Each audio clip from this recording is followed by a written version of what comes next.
Today I'm going over what I believe are going to be the best movies from 2025. These are my personal favorites, so of course we don't have to agree, but it's my list, so it's going to be based on my opinion. Now I could be wrong and I could be right, but until the movie's released we'll have no clue. Alright, let's get started. Alright, so first off, it's Superman. Superman is one of the movies I'm most excited for only because of one reason: the direction that James Gunn is taking these films. Of course it's a Superman movie, so you could expect a ton of action and a ton of meaningful moments since he is one of the most impactful superheroes of all time. But I'm also really excited to see James Gunn's take on what Superman is. Some of my favorite superhero movies were made from him. Guardians of the Galaxy 1 through 3 are probably some of the best Marvel films, so I'm really excited to see his spin on Superman. I also really liked how the trailer looked bright. I was getting really tired of how Snyder's Superman looked extremely dark. And of course we have to talk about Crypto in the trailer. You know, I'm very excited to see how it's going to impact kids growing up now that they're going to see Crypto on the big screen. But most importantly, what I think I really want from this movie is to see a good and kind-hearted Superman. I am so tired of these edgy, dark, and mysterious or just blatantly evil Superman variants like we see from Invincible with Nolan and of course Homelander. Like I want us to go back to what Superman really is. Like even in Snyder's Superman we see him kill somebody and he's kind of like a little dark and a little edgy. Like I don't want to see any of that. I want to see the nice, kind-hearted, for humanity Superman. I don't want whatever that nonsense was. I just want them to really showcase what the true nature of Superman is. I would also like to see a bit of fan service with a David Bowie soundtrack. I know some people are against it, but I would really love to see it. I think the song encapsulates what it means perfectly to be Superman. And yeah, that's about it for Superman. Really excited for the movie. I see it being no less than an 8 out of 10.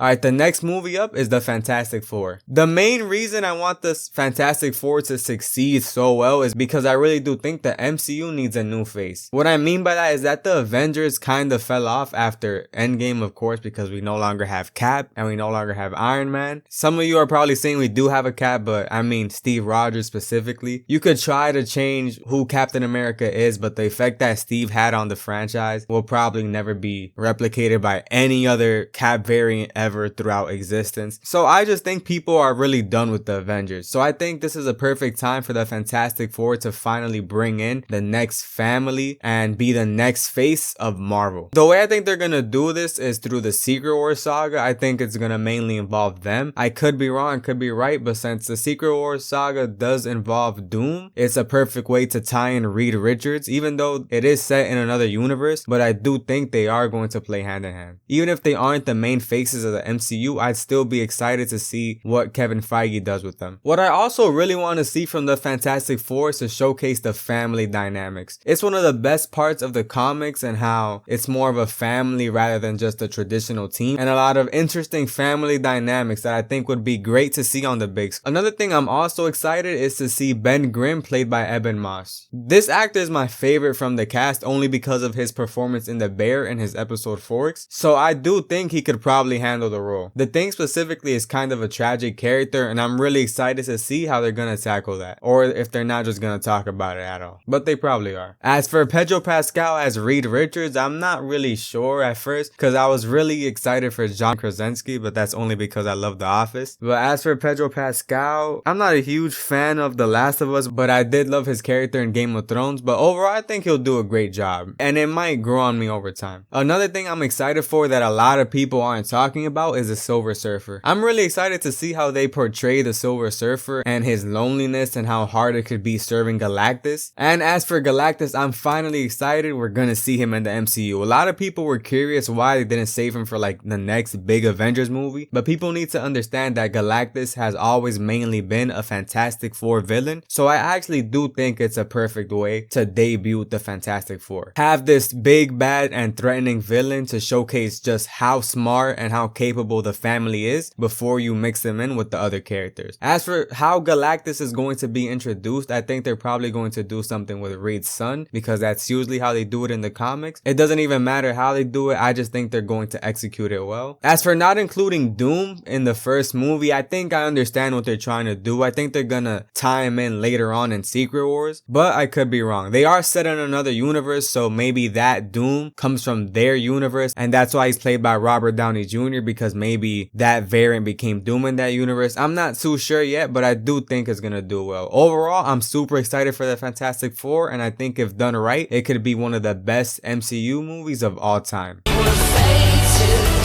Okay, the final movie on this list is the Minecraft movie. People are being kind of skeptical about this movie, and I'm one of them. Based on the trailer so far, I don't think it really showcases exactly what the Minecraft feel was like. I've always been a huge fan of the game since I was a kid. And as for the movie, I don't think it's going to obviously represent it like accordingly. I think it's gonna basically do its own spin on it. But just like how people were hating on Sonic at first, then it grew on people. I just saw Sonic 3, and let me tell you, Sonic vs. Shadow is one of the best fights I've seen on the big screen in a long time. But as for Minecraft, I think if they tweak some of the designs like the skeletons and the creepers, I think it could be a good movie. As for the main character who's playing Steve, I've never really been a fan of his comedies or anything like that, but if they chose him to play Steve, I think it could be a good film. This is one of the ones on the list that I was considering not putting here at all, but I think they could do something good with this movie. It might flop, it might not, but overall, I'm still gonna check it out. Okay, that's it for the main movies I'm going to be interested in 2025. As for which movie is going to be the most successful, it'll probably be Superman, second Fantastic Four, and then third being Minecraft. For my personal favorite, I think the Fantastic Four is going to be my favorite. But if James Gunn is able to tap into the same magic he did for the Guardians of the Galaxy and portray it with Superman, I think Superman will probably be my favorite film this year. Okay guys, thank you guys for watching. Make sure to subscribe and like the video if you enjoyed, and have a great day.